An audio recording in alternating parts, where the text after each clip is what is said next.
खवरेंच्या 4थ्या पुस्तकाच्या प्रकाशनाला इथं उपस्थित आहोत आणि ते व्यासपीठावरील सर्व मान्यवरांच्या हस्ते त्याचं प्रकाशन झालं असं मी प्रथमतः जाहीर करतो। या कार्यक्रमासाठी व्यासपीठावर उपस्थित असलेले सर्व क्षेत्रातील सर्व संघटनांचे सर्व प्रतिनिधी, माझ्या समोर उपस्थित असलेले दिनकर खवरे सरांच्यावर अतीव प्रेम करणारी, मग ती त्यांचे क्लासमेट असतील, त्यांचे सगळे स्टाफ मेंबर असतील, ग्रामस्थ असतील, सगळीचे सगळे कार्यकर्ते असतील आणि या भागात कार्य करणारे सगळे शिक्षक असतील। आज 4थं पुस्तक त्यांचं या ठिकाणी प्रकाशित होते। हे सगळं ऐकत असताना मी मनात काही घेऊन आलेलो होतो ते दादा सगळं विस्कटलंय। म्हणजे इतकी वेगवेगळी भावना या ठिकाणी लोकांनी व्यक्त केलेली आहे की म्हणजे मला अजून खवरे सर, आम्ही अगदी जवळची माणसं असून सुद्धा मला अजून खवरे सर समजले नाहीत अशी माझी भावना झालेली आहे। आणि तसं एकंदरीत बघत असताना गडिंग्लज तालुक्याकडे किंवा कुठल्याही प्रदेशात लक्ष टाकत असताना त्या प्रदेशाचं एक वैशिष्ट्य असतं। तसं गडिंग्लज तालुक्याच्या पूर्व भागाचं सुद्धा एक वैशिष्ट्य आहे। भाग नदीकाठचा, सगळी समृद्धी, काही अडचण नाही, आर्थिक अडचण नाही, कसली अडचण नाही, फक्त डोकं थाऱ्यावर ठेवून इथं काम केलं पाहिजे। आणि या भागाचं हे वैशिष्ट्य आहे की या भागातली माणसं अतिशय परखड असतात। या भागातली माणसं सडेतोड बोलतात, खरं बोलतात। मग समोरचा दुखू दे, तुटू दे, मोडू दे काही बघत नाही, ते आपलं मग खरंच वाढणार। आणि राजू, सुरुवातीला सांगतो, मी ज्यावेळी 1978 साली गडिंग्लजला 7वीला शिकत असताना त्यावेळेच्या या भागातल्या बातम्या यायच्या, मन काढून जायचं। म्हणजे या भागाची ती वैशिष्ट्य वेगवेगळे आहेत, त्याचा मी उल्लेख करत नाही, पण असं एक माझ्या बालपणी या भागाची वैशिष्ट्य माझ्या मनावर बिंबलेली होती आणि त्या दृष्टिकोनातून आपण त्या भागाकडे पाहत असतो। पण निश्चितपणे या भागामध्ये परिश्रम विद्यालय सारखं एक कमळ उमललं। माना कुलकर्णी सरांच्या मार्गदर्शनानं आणि सहकार्यांच्या मदतीनं हे कमळ उमललं गेलं आणि या कमळानं अनेक माणसं तयार केली, अनेक माणसं घडवली आणि त्या घडवलेल्या माणसांनी या परिसराची जी ओळख होती ती पुसून टाकून नवीन ओळख निर्माण केलेली आहे। खरंच मला यामध्ये या व्यक्तींच्या मध्ये दिनकर खवरेंचं नाव निश्चितपणे घ्यावं वाटतंय।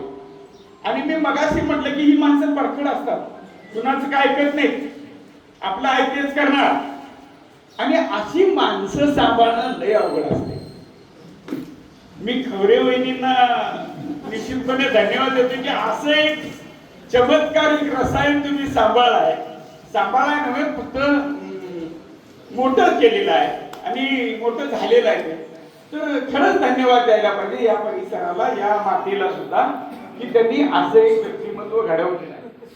या ठिकाणी दिनकर खवरे सर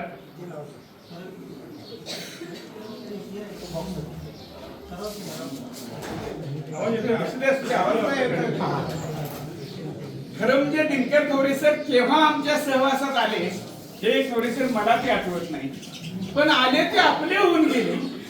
आणि माणसाची काही वैशिष्ट्य असतात की समोरच्या माणसावर विश्वास ठेवून समोरच्या माणसाला आपलं सगळं सांगायचं आणि त्याचं सगळं ऐकून घ्यायचं, हे वैशिष्ट्य त्यांच्याकडे आहे। त्यामुळे माणूस केव्हा आपलासा झाला आणि तो केव्हा आपला झाला, त्याने केव्हा आपल्याला एकरूप केलं हे आपल्याला समजतच नाही। इतकी एकरूपता आणि समरसता आपल्यामध्ये येऊन गेलेली आहे। योगायोगाने खवरे सर केव्हा तरी आमच्या घरी आलेले होते आणि त्यांनी सांगितलं तुमचा विद्यार्थी आमचा भाऊबंद आहे। मी म्हटलं कोण, मला काय ओळखेना। म्हटलं इथला दुंडग्याचा विद्यार्थी, दुंडग्याचा मुलगा माझा विद्यार्थी कसा असेल? म्हटलं मी या भागात कामच केले नाही। मग त्यांनी सांगितलं की बाबा आमचा अजित खवरे हा तुमचा विद्यार्थी आहे। म्हटलं अरे होय, वडरग्याला होता तो, चांगला खेळाडू होता, चांगलं पोरग होतं, मग काय करतोय तो आता? अशी सगळा परिचय त्यावेळी झाला। म्हणजे माणसं कशी ओळखायची, माणसं कशी जवळ करायची याचा अतिशय चांगला गुण खवरे सरांच्याकडे आहे।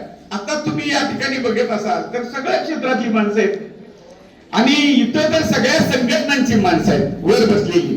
मला निश्चितपणे चालक सर, सतीश नेहमीप्रमाणे गेला वाटतं. तर अशी 4 पुस्तकं जर या माणसाची प्रकाशित होत असतील तर फक्त पाटील सरांचे घोडेच महाराष्ट्रभर उधळले ते ठीक आहे, पण ही पुस्तकं सुद्धा कुठेतरी जिल्हा परिषदेच्या शेअर्स फंडातनं शाळांच्या मध्ये जाऊन ती वाचायला पाहिजेत, असं प्रयत्न आपण सगळ्या संघटनांच्या वतीनं आणि करूया.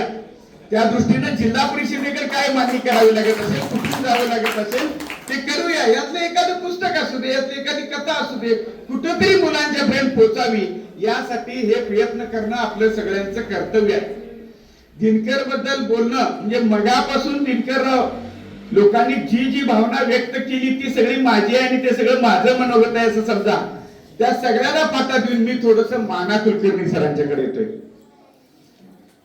कसं असते, ज्याच्या पायाशी सर्व सुख लोळून घेत आहे असा एक माणूस गांधीजींच्या सहवासात येतोय काय, गांधीजींची तत्व अंगीकृत करतोय काय आणि त्यानुसार वागतोय काय, याचं उदाहरण म्हणून माना कुलकर्णी सरांच्याकडे बघायला पाहिजे. गांधीजींनी हाक दिली खेड्याकडे चला, हे अतिशय सुस्थितीत कुटुंबातील एक व्यक्ती जी कुठेही बाहेर जाऊन चमकू शकली असती त्यांनी ते सगळं सोडलं आणि ते दुंडग्यामध्ये आले. दुंडग्यामध्ये येऊन त्यांनी श्रमिक शिक्षण संस्थेची स्थापना केली.